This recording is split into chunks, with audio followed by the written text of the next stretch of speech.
Tara, honey, how are you feeling? Are you doing better than this morning? You seemed like you were really having a tough time.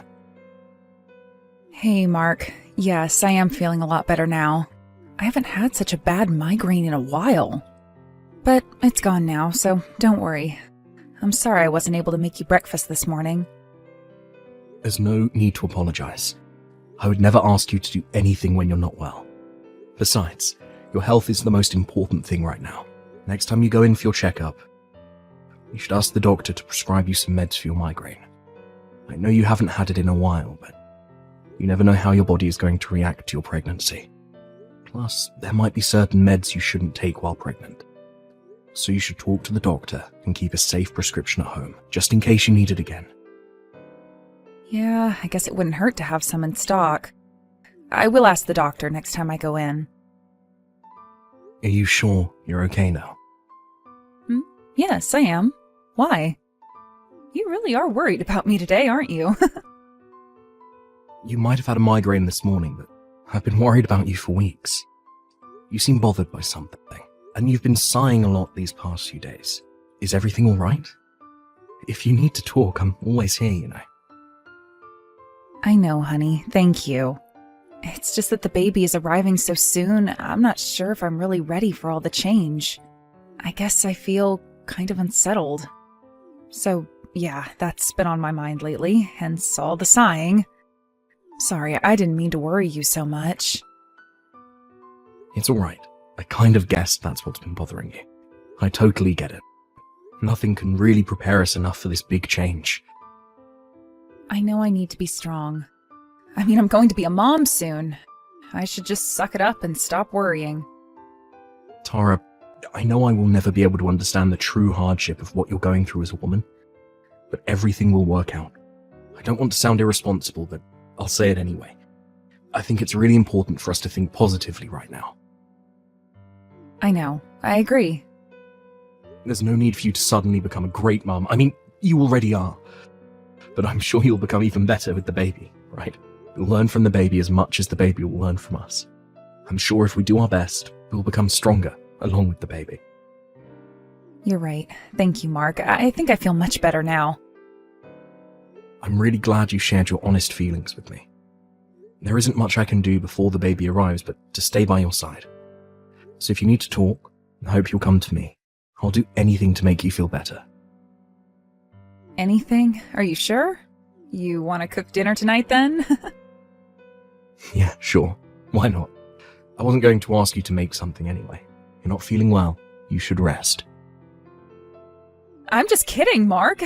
I'm making dinner tonight. I'm totally fine to cook. Besides, I need to move around a bit more anyway. A little bit of exercise is good. I've been too much of a couch potato lately. Well then, we should go for a walk this weekend. I prefer you to exercise while I'm around. A walk sounds great. Oh, but I don't know if I want to walk around the neighborhood. There's too much traffic around here. Maybe we can take the car to a nicer location and stroll around there, like an easy nature trail somewhere. That sounds so nice. I'll look into destinations tonight. Thanks. I'm so happy we have something to look forward to this weekend. Mark, I'm so sorry I'm making you do the groceries after work. Are you at the store now? Yes, I am. It's completely fine, Tara. I know you needed to rest today. There's no need to apologize. Are you feeling any better now? You sounded pretty sick earlier. A little bit. I think I might be anemic or something. Well, if that's the case, you really need to stay in bed. You might fall from getting dizzy. Oh, I forgot to mention, there was a letter from the building security this morning in our mailbox. A warning? About what? Apparently there's a man loitering in our building. He's been seen a couple of times. I think it was best that you didn't go anywhere today. Oh, did the letter say what he's like? Nothing about his appearance, but apparently the guy spoke to a resident and his English wasn't great. So maybe he's from overseas. Maybe if you heard him speak, you'd be able to understand if he speaks one of the languages you do. But it's best you don't encounter him. It said in the letter that he tried to force into one of the auto-locked doors at the entrance. That sounds pretty horrible. I'm scared now. If something happened, I wouldn't be able to run with this belly. Well, you're due in no time, so you won't have to worry once you're in the hospital. You'll be staying with your mum for a while anyway, after the delivery of the baby. But until the baby arrives, you should avoid going out on your own as much as possible. If you need to, let me know, and I'll come with you. But sorry, I didn't mean to scare you too much. The building asked the police to patrol the area more, so I'm sure he won't be seen anymore. I bet everything will be back to normal after a month or so. I really hope so. Maybe I shouldn't wait to stay with my mom, though. The hospital is closer from her place anyway. I don't want to be paranoid or be restricted from going outside, you know? I do. If she is okay with you staying with her, then I guess that is the best for your safety. You should call her and ask. If she says yes, I can drive you to her place tomorrow morning. Okay, I'll do that right now. Thanks for looking out for me, Mark. Of course. Oh, but I will miss you. The house will feel so empty without you. My mom's house is less than an hour away. Besides, you are coming to the hospital when the baby arrives. That's going to be happening so soon. You'll see me in just a few days. I know. My boss and colleagues already know you're due soon. They have agreed to fill my spot at work if necessary, so I can take a few days off after the baby arrives. Oh, yeah. There was also a letter without a stamp for you in the mailbox. I left it on the sideboard by the front door, along with the warning letter from the building. For me? Maybe one of your students at the language school. There was some kind of writing that I couldn't read. You had some of them over for a party before, didn't you? Okay, I'll check. Thanks for letting me know. I hope the loiterer isn't one of your students. What? How dare you say something like that? My students are good people. None of them would do anything crazy like that. Sorry, I didn't mean to offend you or anything. I just thought about the possibility of one of your students wanting to see you. I know you're a very popular teacher, and I remember you used to exchange letters with them often, even after they left your school. So I just thought maybe one of them showed up to see you but forgot which door, but it was a bad thought. Sorry, dear. Even if one of them ever showed up, they wouldn't loiter around the building. They're educated people with good manners. Please don't joke about them like that. I apologize, Tara. I'm sorry. It's okay. I didn't mean to be so feisty either. I know you're not the kind to talk down to people, but it kind of felt like you were to my students. It's my roller coaster hormones, thanks to being pregnant. It's making me lose my temper so easily. I know I need to take it easy. It's not your fault. I made a bad comment earlier. The building security issued a warning because this case is serious. I should have taken it more seriously too. But instead, I made a bad joke out of it. And to top it off, I included your students in it. It's a very bad call. I'm sorry. I won't compare a loiterer to your students ever again. It's okay. I know you didn't mean anything. I overreacted too. Anyway, careful on your way back home. I'll see you soon. Hey, Tara. How are you doing? It's been 3 days since your due date now. Have you gotten any signs of the baby arriving yet? I couldn't get a hold of you yesterday, so it's worrying me. How are you feeling? Let me know as soon as you get a chance, please. I just want to make sure you're doing okay. I'm sorry, Mark. I couldn't reply to you yesterday because, well, things have been rough. Rough? Why is that? Is everything okay? Has something happened? You're scaring me, Tara. Mark, you might want to sit down for this. I have some bad news. What? I'm so sorry, but the baby didn't make it. Huh? What do you mean? The baby's heartbeat stopped. She's gone. I'm sorry. I'm sorry that I couldn't deliver your baby. Hold on, I'm not following. What are you talking about? Yesterday, I had pain shooting up my belly. I was taken to the hospital right away, but it was too late. The baby was gone by the time I was checked in. It happened so quickly. She came out after an hour or so later, but there was nothing the doctors could do. I'm coming to you right away. No, don't, please. I'm not letting you take this on your own. I'm coming to see you now. No, I don't want you to come. I don't think I can look you in the eye. I'm so sorry, Mark. Please just give me some space right now. I need it badly. Tara, I need to be by your side. I can't leave you alone. You will make it even harder for me, so please, I am begging you to leave me alone for a few days. I am in complete shock right now. I need time alone to wrap my head around what's happened. Don't come down here. You won't be able to set foot in my mom's house either. I will make sure she won't let you in. What about your condition? Are you physically stable? Any pain? No more pain. Physically, I'm stable.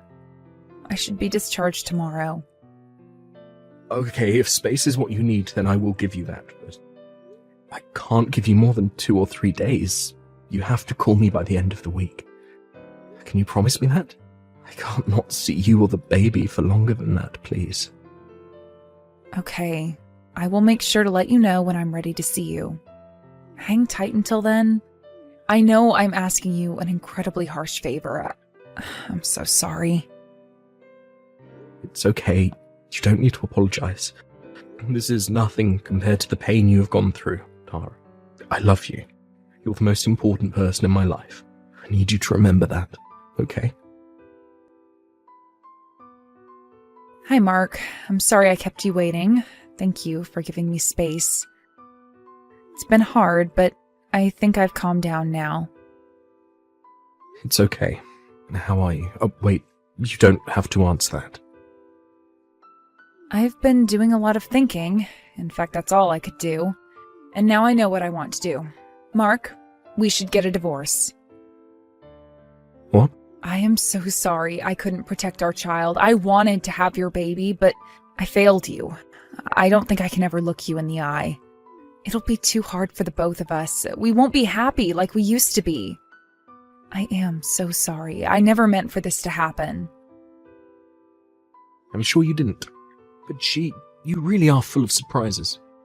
I never imagined that you would fake your baby's death just because you didn't want me to see her. Did you actually think that I wouldn't find out about your affair if we got a divorce? Huh? Mark, what are you talking about? I know you had your baby, Tara. The thing is, you immediately knew the baby wasn't mine.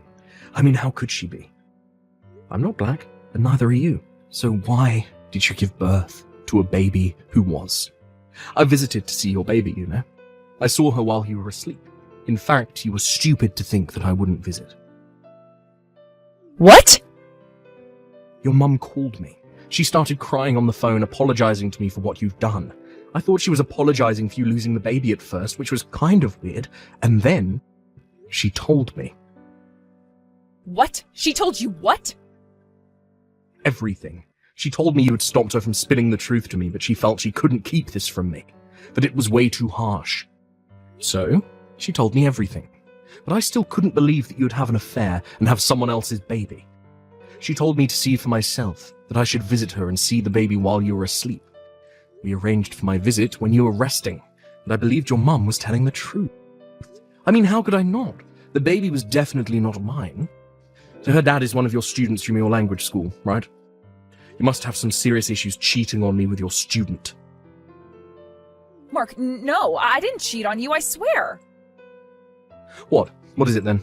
A mistake? A fling? You think I would forgive you if the relationship was casual? You betrayed me, Tara. You slept with someone else and had their baby. I can never forgive you for that. I was forced into it. Listen to me, Mark. I didn't ask for this to happen. A student of mine has been stalking me for a while now. Remember, there was a loiterer in our building? That was him. He was wandering around looking for me. Why didn't you tell me then? How could I? I didn't know what you would think of me. Besides, I wanted to believe that the baby was yours, not his. I spoke to him, you know. I saw him dropping another letter in our mailbox, so I confronted him. Wait, you spoke to him? Why? He's been dropping off letters practically every day since you left to stay with your mum. It was freaking me out. Why didn't you tell me about this?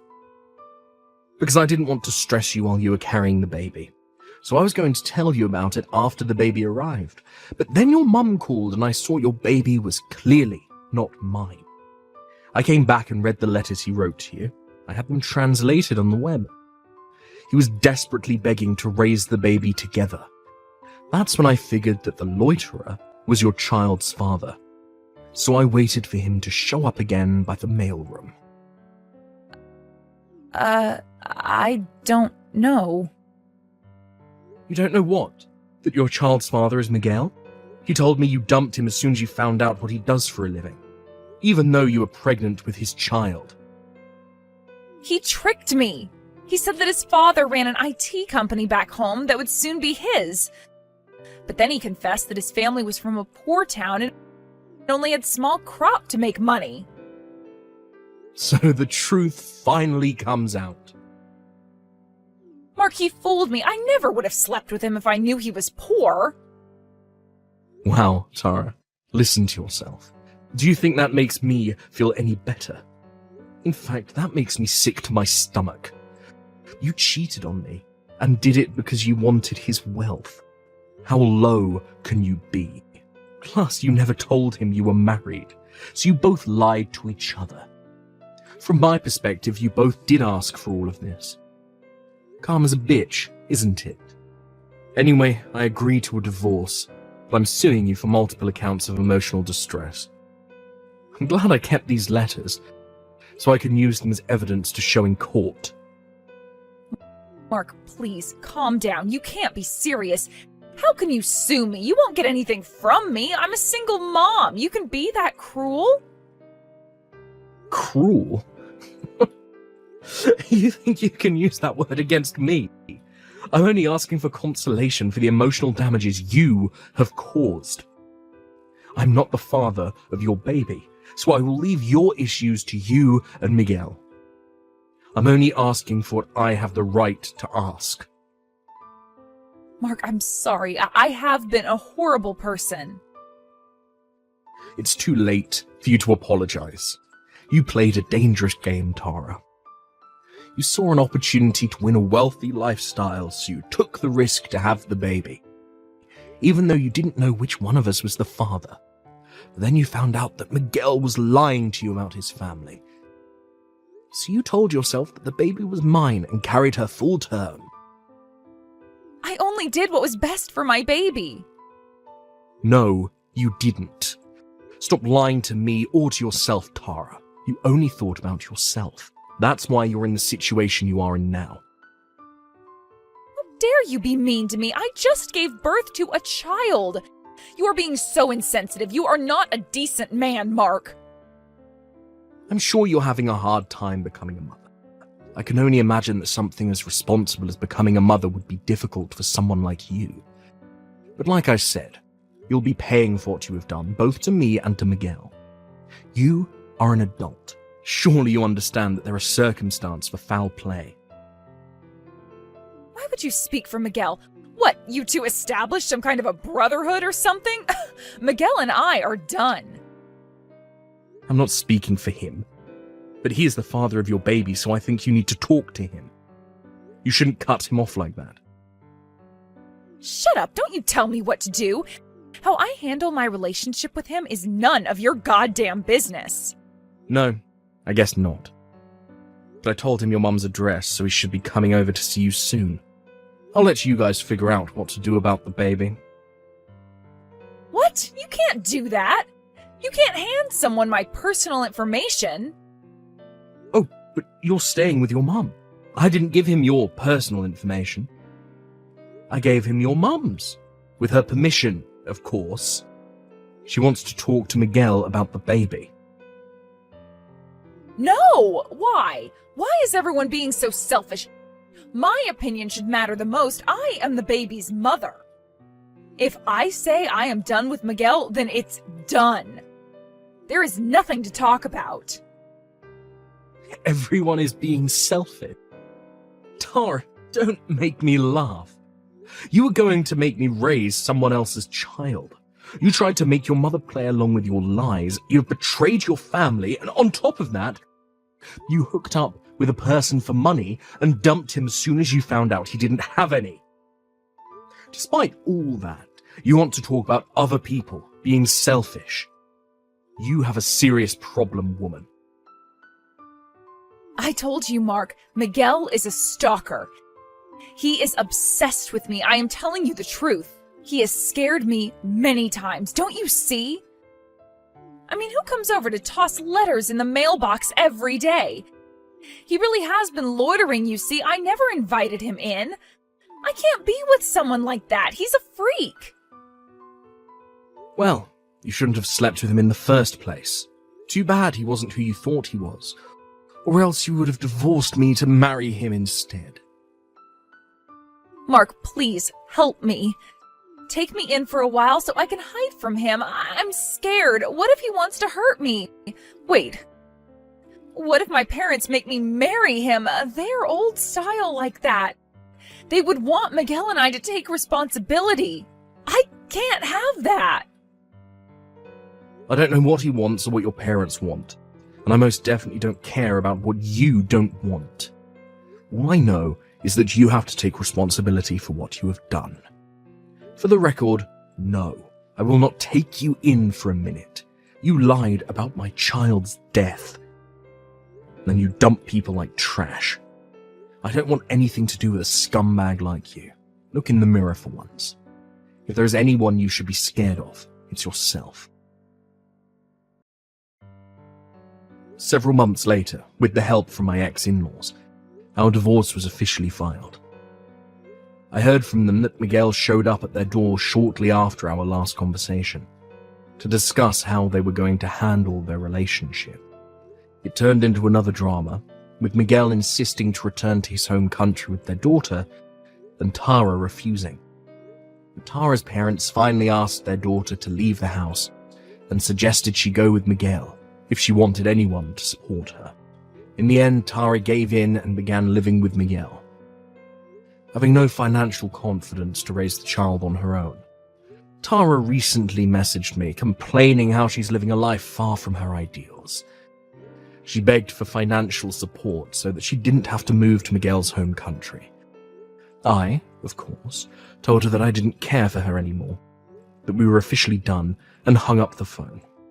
I immediately blocked her so that she doesn't bother me again, but I hate that she had the nerve to call me, so I'm thinking about changing my phone number. I honestly don't care about what Tara is going through right now. I sometimes wonder if Miguel chose the right path staying with her. But it's probably best for the baby, since leaving Tara to raise the child on her own is too risky. She must be miserable living with a man she once dumped. She deserves every bit of it. And I hope she realizes the magnitude of what she's done. After the divorce, I moved out from the condo I used to live in with Tara, and I now live on my own. The fun memories we shared up until the pregnancy sometimes haunt me. I feel so low and sad, but I know looking back on the days won't help me move forward.